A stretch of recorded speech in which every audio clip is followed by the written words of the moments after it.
For advertisement, call 8125893028. Our Gmail maxtvtelugu@gmail.com. Swathi గారు, వరలక్ష్మి వ్రతం కోసం మంచి బడ్జెట్ ప్లాన్ చెప్పండి, ఆడవాళ్ళందరికీ ఉపయోగపడేలాగా. వరలక్ష్మి వ్రతం కోసం మంచి బడ్జెట్ ప్లాన్ చెప్పమంటున్నారు. అవును, చాలా మంది ఆడవాళ్ళు ఇబ్బంది పడుతూ ఉంటారు. ఏంటంటే అందరికీ కూడా ఇంట్లో భర్తల సహకారం ఉండదు. కొందరు భర్తలు ఏంటంటే చాలా సన్నిహితంగా ఉంటారు, స్నేహితంగా. అంటే ఏ విషయంలో అయినా కూడా వాళ్ళకి మంచి సలహా ఇస్తారు, అలాగే ఆర్థికంగా కూడా సహాయం చేస్తారు. కొందరు ఏంటంటే వాళ్ళ స్వార్థం కోసమే ఖర్చులు పెట్టుకుంటారు తప్ప ఇంట్లో భార్య యొక్క అవసరాలని గమనించరు. ఇలాంటి ఆడవాళ్ళు బంగారం కానీ లేదా వరలక్ష్మి వ్రతం పూజకి ఏర్పాట్లు చేసుకోవడం అనేది కష్టం. ఇప్పుడు ఇంట్లో పూజ చేయాలి అంటే భర్త సహకారం ఖచ్చితంగా ఉండాల్సిందే కదా. వర్కింగ్ ఉమెన్ అనుకోండి, తన దగ్గర డబ్బులు ఉంటాయి, హ్యాపీగా చేసుకోవచ్చు. ఇప్పుడు ఇప్పుడు ఎంప్లాయింగ్ ఏమీ లేదు, ఇంట్లోనే ఉండాలి, నార్మల్ గృహిణి అనుకోండి, చాలా కష్టం. అలాంటి వాళ్ళకి ఒక మంచి ప్లాన్ అయితే నేను చెప్తాను. ప్రతి నెల భర్త ఎంతో కొంత ఖర్చులకు ఇస్తారు, లేదా మన పేరెంట్స్ కానీ మన అత్తవారు కానీ బామ్మలు పెద్దవాళ్ళు ఎవరైనా మనకి ఇంటికి వచ్చినప్పుడు కూడా ఎంతో కొంత చేతిలో పెడతారు. అలాంటివన్నీ కూడా మనం సేవింగ్స్లో ఉంచుకోవాలి. ఒక డిబ్బీ బాక్స్, ఒక మనీ బాక్స్ కొనుక్కొని దాంట్లో ప్రతి నెల 1000, 2000 ఎంతో కొంత వేసుకోవాలి. అలాగే మనకు ఎవరైనా డబ్బులు ఇచ్చినా, మన పేరెంట్స్ కానీ బ్రదర్స్ కానీ సిస్టర్స్ ఇచ్చినా కూడా దాన్ని సేవింగ్స్ లాగా పెట్టుకొని వాటిని మనం ఉపయోగించవచ్చు అన్నమాట. ప్రతి నెల ఎంతో కొంత డబ్బునైతే మనం ఆదా చేస్తే అది మనకి సంవత్సరంలో వచ్చే వరలక్ష్మి వ్రతానికి ఉపయోగపడుతుంది. ఇది ఒక మంచి ఐడియా, మంచి ప్లానింగ్. ఒకవేళ హస్బెండ్స్ అమౌంట్ ఇచ్చి సహకరించే వాళ్ళు అనుకోండి, హ్యాపీగా చేసుకోవచ్చు. అయినా కూడా మనీ సేవ్ చేసుకోవడం వల్ల వరలక్ష్మి వ్రతాని కోసం మనం చక్కగా బంగారం నగ అనేది కొనుక్కోవచ్చు అనమాట. అయితే డబ్బులు ఎక్కువగా అందరి దగ్గర ఉండవు, అందరికీ లైఫ్ స్టైల్ ఒకేలా ఉండదు, ప్రతి ఒక్కరికి శాలరీ ఒకేలా ఉండదు, ఎక్కడ కూడా ఉండదు. ఒక్కొక్కరి శాలరీ ఒక్కొక్కలా ఉంటుంది, ఒక్కొక్కరి జీవన విధానం అనేది ఒక్కో రకంగా ఉంటుంది. లో బడ్జెట్లో వాళ్ళు ఒక రకంగా చేసుకుంటారు, హై బడ్జెట్లో వాళ్ళు ఒక రకంగా చేసుకుంటారు. కాబట్టి ఎవరితో కూడా కాంపిటేటివ్ అంటే పోటీ పడుతూ మనం పూజలు చేయకూడదు అనమాట. పూజ అనేది ప్రేమగా చేసుకునే వ్యవహారం. ఇది భక్తితో చేయాలి, ప్రేమతో చేయాలి. అయితే ఎవరి స్తోమత బట్టి వాళ్ళు చేసుకోవాలి. ఎవరు స్తోమత అంటే ఇప్పుడు తక్కువ అమౌంట్ ఉన్న వాళ్ళు తక్కువలోనే వెళ్ళిపోతే మంచిది. అప్పు చేసి అయితే పూజ చేయాల్సిన అవసరం లేదు. ఏమీ లేకపోయినా కూడా సింపుల్గా మనం పూజ చేసుకోవచ్చు. స్వాతి గారు, ప్రతి సంవత్సరం మనం బంగారు కాసు కొనొచ్చా? కంపల్సరీ కొనాలా? ప్రతి సంవత్సరం బంగారం కాసు స్తోమత ఉంటే కొనుక్కోవచ్చు. ఆల్రెడీ మనకి పురాణాల్లో చెప్పే ఉన్నారు ఏంటంటే డబ్బులుండి కూడా ఖర్చు పెట్టకపోతే అది పాపం కిందకి వస్తుంది. డబ్బులు లేని వాళ్ళు ఎక్కడి నుంచి ఖర్చు పెడతారు? వాళ్ళకి స్తోమతే లేదు, అలాంటి వాళ్ళు ఖర్చు చెయ్యలేరు. కానీ డబ్బు ఉండి కూడా ఖర్చు పెట్టిన వాళ్ళని నాస్తికులు అంటారు, అంటే మూర్ఖులు అని అర్థం. మన దగ్గర 1,00,000 రూపాయలు ఉంది, భగవంతుడి కోసం ఒక 10 రూపాయలు ఖర్చు పెట్టే స్తోమత అయితే ఉంది కదా. 1,00,000 ఉన్నవాడికి 10 రూపాయలు ఇవ్వడానికి ఈజీ. కానీ 12 రూపాయలు ఉన్నవాడికి 10 రూపాయలు ఇమ్మని అడిగితే ఎలా ఇవ్వగలడా? ఇవ్వలేడు.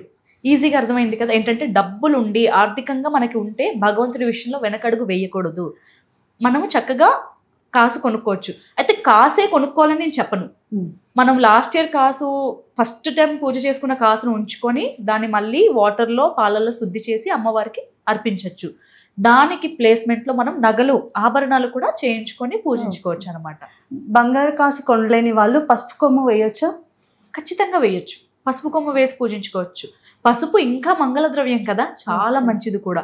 అసలు పూర్వము, ఇప్పుడైతే డైరెక్ట్గా మంగళసూత్రాలతో పెళ్లి చేస్తున్నారు, కానీ పూర్వము పసుపు కొమ్ముకే భర్తలతో పసుపు కొమ్ముతోనే ముడి వేయించే వాళ్ళంట.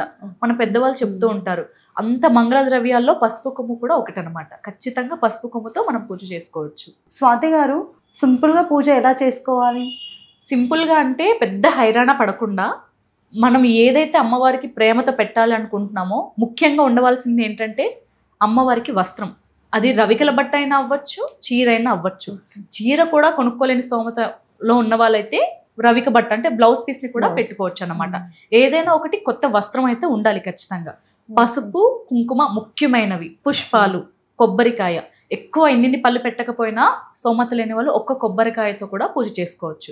కొబ్బరికాయ కూడా నైవేద్యం కిందకి వస్తుంది. ఇంత అటుకులు కూడా పెట్టచ్చు అనమాట. అయితే పాయసం, పరమాన్నం, పులిహోర ఇవన్నీ వివిధ రకాలు కూడా పెట్టచ్చు.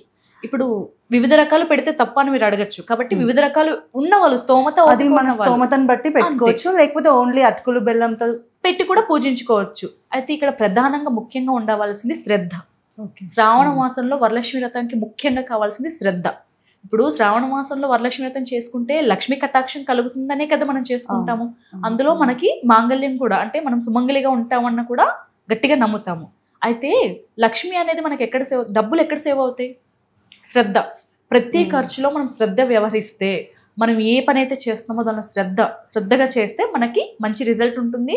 ఖర్చు పెడుతున్నప్పుడు మనం శ్రద్ధగా చూసుకొని ఖర్చు పెట్టాం అనుకోండి, డబ్బులు సేవ్ అవుతాయి, అంటే మనం మిగిలేసుకున్న వాళ్ళమే అవుతుంది. అందుకోసమే మనకి శ్రద్ధ అనేది ముఖ్యంగా ఉండాలి. శ్రద్ధతో పూజ చేస్తే ప్రతిఫలం ఖచ్చితంగా దక్కుద్ది. స్వాతి గారు, శ్రావణ మాసంలో 2వ వారమే వరలక్ష్మి వ్రతం చేయాలి అంటారు కదా, మొదటి వారం 3వ వారం చేయకూడదా? చెయ్యకూడదు అని ఏమీ లేదు, చేసుకోవచ్చు. 2వ వారం ఎందుకు చెయ్యాలి అని చెప్పారంటే, చారుమతి స్టోరీ మీకు తెలిసే ఉండొచ్చు. మనకి వరలక్ష్మి వ్రతము మొట్టమొదట పరిచయం చేసిందే చారుమతి గారు.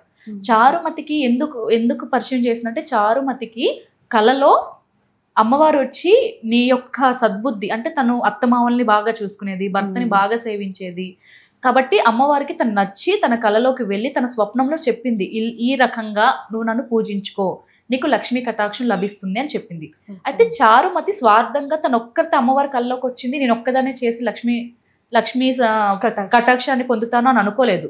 ఆవిడ చాలా మంచి మృదుల హృదయం గల ఆవిడ అనమాట. అందరిని పిలిచి, తన ఏ ఊర్లో అయితే ఉంటుందో ఆ ఊర్లో ఉన్న వాళ్ళందరినీ పిలిచి వాళ్ళందరికీ కూడా చెప్పింది, ఈ రకంగా పౌర్ణమి ముందు వచ్చే శుక్రవారం నాడు అమ్మవారు నాకు పూజించమన్నారు. అమ్మవారు తనకి స్వప్నంలో క్లియర్గా చెప్తారనమాట, ఎలా చేసుకోవాలి, ఏ విధంగా చేసుకోవాలి అని. ఆ విధంగా అందరికీ, ఊర్లో ఉన్న వాళ్ళందరికీ చెప్పి తన ఊర్లో ఉన్న వాళ్ళందరితో పాటు చేసుకుంటుంది. ఇలా మనకి వరలక్ష్మి వ్రతం మొదట మొదలైంది మాత్రం చారుమతి ద్వారానే. కథలో అయితే మనకి చూపిస్తారు, పూజ ఏ విధంగా చేయాలో కూడా క్లియర్గా చెప్తారు. ఆ రకంగా మనం వరలక్ష్మి వ్రతం మనకి ఆ కథలో పౌర్ణమికి ముందే చేసుకుంటే విశిష్టమైన ఫలిస్తుంది, చక్కటి ఫలితం ఉంటుంది అని చెప్పారు. కాబట్టి పౌర్ణమి ముందు శుక్రవారం చేసుకోవాలని మనం ఇప్పటికీ కూడా ఆచరిస్తున్నాము. చారుమతి గారు చెప్పినట్టుగానే మనం ఆచరిస్తున్నాం అనమాట. కథలో ఏదైతే చెప్పారో మనం అదే ఇప్పటికీ ఫాలో అవుతున్నాం. అయితే కొందరు ఆడవాళ్ళకి ఇబ్బందులు ఉంటాయి. అలాంటి వాళ్ళు పౌర్ణమి ముందే చేసుకోవాలి అని గట్టిగా అనుకున్న వాళ్ళు ఫస్ట్ శుక్రవారం చేసుకోవచ్చు. లేదా సడన్ గా వాళ్ళకి ఇబ్బంది అయినట్టయితే పౌర్ణమి తర్వాతే చేసుకున్నా కూడా మంచిదే, చెడు అయితే జరగదు, దానికి కూడా మంచి ఫలితమే ఉంటుంది. 3వ వారం చేసుకోవద్దంటారు? అలా ఏమీ లేదు. శ్రావణ మాసం అంటేనే విశిష్టత, చాలా మంచి రోజులు. అసలు ఇంక 3వ వారం చేయొద్దు, 4వ వారం చేయొద్దు అని అంటూ ఉంటారు, కానీ ప్రతిరోజు అది మంచి రోజే, ప్రతిరోజు శోభామయమే. ఆ 3వ వారం కూడా చేసుకోవచ్చు. అది కొత్తగా పెళ్ళైన వాళ్ళకి చేసుకోవద్దు అని అంటారు. అది 3వ వారము కొంచెం అందరికి వచ్చి రాదు, ఆ సంఖ్య కొందరు కలిసి రాదు అని కొందరు కుటుంబాల్లో ఉంటుంది. కాబట్టి కొత్తగా పెళ్ళైన వాళ్ళకైతే వద్దు అని చెప్పడం మనం ఫస్ట్ టైం స్టార్ట్ చేసే వాళ్ళకి వద్దు అంటారు. ఓకే, ఈ రకంగా సింపుల్ గా చేసుకోవాలంటారా స్వాతి గారు? అంతేనండి, చాలా సింపుల్ గా ఇప్పుడు నేను చెప్పిన విధానంగా చేసుకుంటే చాలు. అమ్మవారికి ఎంత మనకు ఓపిక ఉంటే అంత ఓపికతో, అంటే అందరికి ఒకే రకంగా ఓపిక ఉండదు. యుక్త వయసులో ఉన్న వాళ్ళు ఒకలా ఉంటారు, సగటు వయసు అయిపోయిన స్త్రీలు ఒకలా ఉంటారు. వారి ఓపికకి తగ్గట్టు వారు ఏది చేయగలరో అది అమ్మవారికి అయితే చేయాలి. ముఖ్యంగా ఉండవలసింది శ్రద్ధ. సింపుల్గా చేసుకోవాలి అనుకుంటే ఉదయం పూట లేచి తలస్నానం చేసి ఇల్లు వాకిళ్ళన్నీ శుభ్రం చేసి పూజా రూమ్లోనే చిన్న కలిశారాధన, ఖచ్చితంగా కలిశారాధన చేసుకోవాలి. ఆచరణ లేదు, కొందరు కుటుంబాల్లో ఆచరణ ఉండదు, అలాంటి వాళ్ళు స్కిప్ చేసేసి అమ్మవారి చిత్రపటం కానీ లేదా అమ్మవారి విగ్రహం, చిత్రపటానికి అయితే అభిషేకం చేయలేము, విగ్రహం ఉన్నవాళ్ళు విగ్రహానికి అభిషేకం చేసి గంధము బొట్టు అలాగే పుష్పాలతో అలంకారం చేసి లక్ష్మీ అష్టోత్తరం కానీ లక్ష్మీ అష్టకం కానీ కనకధార స్తోత్రం కానీ చేసుకుంటే సరిపోతుంది. వారికి ఎన్ని నచ్చితే అన్ని రకాల నైవేద్యాలు చేయొచ్చు, 1, 3, 5, ఇక వారి ఓపిక బట్టి. లేదు అనుకుంటే నేను ఇందాక చెప్పినట్టు అటుకులు బెల్లం పెట్టైనా మనస్ఫూర్తిగా అమ్మవారికి ధ్యానించుకుంటే సరిపోతుంది. స్వాతి గారు, తాంబూలంలో ఏమేమి ఇవ్వమంటారు? ఒకప్పుడు ఇదివరకు మన పెద్దవాళ్ళు చెప్పినట్టయితే తాంబూలంలో ముఖ్యంగా ఉండవలసింది పసుపు, కుంకుమ, గాజు, అరటిపండ్లు. అరటిపండ్లు ఎందుకంటే అరటిపండు ఎంగిలి పండు కాదు అని మన పెద్దవాళ్ళు చెప్తారు. ఎందుకంటే అరటి చెట్టుకు ఒకటేసారి కాన్పు ఉంటుంది, దానికి విత్తనం కూడా ఉండదు. కాబట్టి అరటిపండు, తమలపాకులు, ఒక్క, గాజులు, పసుపు, కుంకుమ ముఖ్యంగా ఇవ్వవలసినవి, జాకెట్ బట్ట. కానీ ఇప్పుడు కాలం కొంచెం మారింది కాబట్టి ఇప్పుడు ఏం చేస్తున్నారంటే జనాలు స్టీల్ బౌల్స్ ఇస్తున్నారు, ఇంకా రకరకాల ప్లాస్టిక్ ఐటమ్స్ ఇస్తున్నారు, ఇంకా ఏవేవో డెకర్ ఐటమ్స్ కూడా ఇస్తున్నారు. కానీ నేను చెప్పేది ఏంటంటే స్టీలు, ప్లాస్టిక్ ఇవ్వకుండా కొంచెం ఎక్స్పెన్సివ్ అయిన మంచిగా వాళ్ళు వాడేలాగా మంచి బ్యాంగిల్స్ ఇవ్వడం. ఎక్స్పెన్సివ్ అయిన ఇప్పుడు ఇంతనే కాదు, ఇప్పుడు అవన్నీ ఇచ్చి ఇప్పుడు ఆ స్టీలు ఇవన్నీ యాక్చువల్లీ తాంబూలంలో స్టీలు, ప్లాస్టిక్ పనికిరాదు. ఇవ్వాలి అనుకుంటే బ్రాస్ ఇవ్వచ్చు, ఇత్తడి, రాగి, ఇంకా ఉన్న వాళ్ళు వెండి. లేదా వారికి ఏదైనా ఒక ఉపయోగపడే అంటే బట్టతో తయారు చేయబడిన ఏదైనా వస్త్రం కానీ లైక్ హ్యాండ్ బ్యాగ్స్, చిన్న పర్సెస్, లేకపోతే భగవంతుడికి పూజా రూమ్లో ఏదైనా ఉపయోగపడే వస్తువు, ఈ రకంగా ఏదైనా ఇవ్వచ్చు. స్టీల్ బౌల్స్ స్టీల్ ఇవ్వకూడదు, దానం ఇచ్చినా కూడా అది ఎక్కదు. ఇప్పుడు దానం చేస్తున్నాము అంటే మంచి ఫలితం రావాలనే చేస్తారు. రాగి దానం చేస్తే మంచిది, ఇత్తడి దానం చేస్తే మంచిది, వస్త్రదానం ఇంకా మంచిది. లేకపోతే ఆ స్త్రీకి, ఆ సుమంగళి అయిన స్త్రీకి ఏది ఉపయోగపడుతుందో అది ఇస్తే బాగుంటుంది. అంతేగాని ప్లాస్టిక్ చిప్పులు ఇవన్నీ ఇంట్లో తీసుకెళ్లి మూల పాడేస్తారు కదా, వేస్ట్ అయిపోతాయి. కాబట్టి ఒక్కటి అందరూ కొంచెం నేను తెలుసుకుంటే మంచిది అనేది నా ఒపీనియన్. స్వాతి గారు, తాంబూలంలో కాటిక ఇవ్వచ్చా? ఖచ్చితంగా విద్య. ఎందుకంటే కాటుక, బొట్టు, తర్వాత లిప్స్టిక్ ఆడవాళ్ళకి ఉపయోగపడేవి ఇవన్నీ. ఇప్పుడు ఒక గృహిణి అంటే ఒక సుమంగలి ఏవైతే ధరిస్తారో అవన్నీ మనం ఇవ్వచ్చు. కాటుక మంచిదే కదా, ఎవరైనా కూడా సుమంగలిగా ఉన్న స్త్రీ కాటుక. ఇంకొకటి చాలా మందికి తెలియని విషయం, వరలక్ష్మి వ్రతం కానీ మంగళగౌరి నోములు కానీ ఎవరైతే చేస్తారో వాళ్ళు ఖచ్చితంగా ఆ రోజు కాటుక ధరించాల్సిందే. అంటే కాటుక పెట్టుకొని పూజించుకోవాలి. అది చాలా మంచిది. ఎందుకంటే చూడడానికి కూడా ఫస్ట్ మనం చూడడానికి లక్ష్మీకరంగా అనిపిస్తాము. మనం లక్ష్మీకరంగా అనిపిస్తున్నాము అంటే మనం పర్ఫెక్ట్ వేలో లక్ష్మీ పూజ చేస్తున్నాము అని అర్థం. అమ్మవారికి మనం చిత్రపటాల్లో చూస్తే క్లియర్గా కనబడుతుంది. కాటుకతో అలంకరణ, నుదుటిన బొట్టు, పెదవులకి చక్కటి రంగు, ఎంత చక్కగా ఉంటాయి చిత్రపటాలు. ఆ రకంగా అమ్మవారికి కూడా తాంబూలం, చాలా మంది అమ్మవారికి కూడా తాంబూలం పెట్టినప్పుడు చీర, జాకెట్ బట్టి పెడతారు, గాజులు. అలా కాకుండా ఇవన్నీ కూడా మనం పెట్టచ్చు. Nail polish, rubber bands, lipsticks, ఇవన్నీ అమ్మవారికి పెట్టచ్చు. మన ఇంట్లో మనము, మన అమ్మాయిలు, మన అక్క చెల్లెలు మనందరము వాడచ్చు అన్నమాట. ఈ రకంగా కూడా తాంబూలంలో అమ్మవారికి పెట్టచ్చు, మనకి స్తోమత ఉంటే నలుగురికి పంచి పెట్టచ్చు. మంచిదే, ఇవన్నీ కూడా చాలా మంచివే. చాలా చక్కగా చెప్పారండి, ధన్యవాదాలండి.